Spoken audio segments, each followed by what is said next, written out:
ভালগাঁও union Jamaat Islami Bangladesh কর্তৃক আয়োজিত আজকের এই ইফতার মাহফিলে উপস্থিত আজকের অতিথিবৃন্দ এবং আমাদের সুধী সমর্থক এবং অত্র অঞ্চলের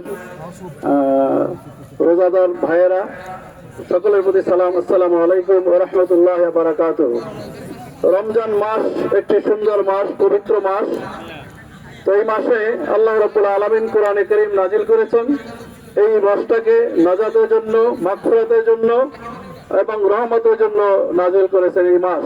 এই মাসে আমরা যতগুলো রোজা রাখবো, যত সাহারি করব, যত ইফতার করব, তারাবি নামাজ আদায় করব, সবগুলোকে আল্লাহ রাব্বুল আলামিন বহু গুণে সওয়াব বৃদ্ধি করে আমাদের আমলনামায় দান করে দেবেন। সকলে বলি সুবহানাল্লাহ। সম্মানিত উপস্থিতি, এই রমজান মাস এমন একটি মাস যে মাসটি আল্লাহ রাব্বুল আলামিন মানুষকে সকল ধরনের পাপ থেকে বেঁচে থাকার জন্য মুখ্যভাবে সুযোগ করে দিয়েছেন।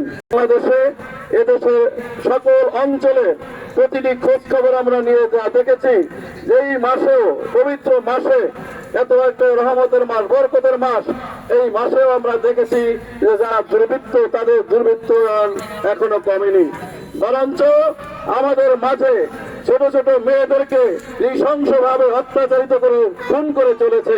এইটা একটি সভ্য দেশে আসলে সহ্য করা যায় না। কি কথা ঠিক না বেঠিক?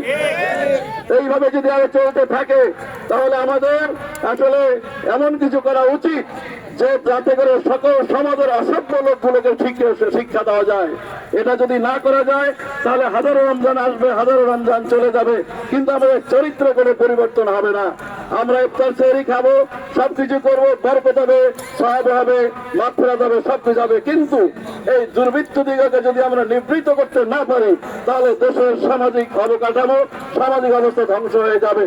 কাজে আজকের এই রমজানে আমাদের অঙ্গীকার হোক, আমরা সকল অন্যায়ের বিরুদ্ধে প্রতিরোধ করে তুলব এবং যার যার যেরকম ইমানের শক্তি, যোগ্যতা আছে, সেই যোগ্যতা অনুযায়ী আমরা কাজ করবো ইনশাআল্লাহ। আল্লাহ আমাদের তৌফিক দান করুন, আমিন। আসসালামু আলাইকুম ওয়া রাহমাতুল্লাহি ওয়া বারাকাতুহু।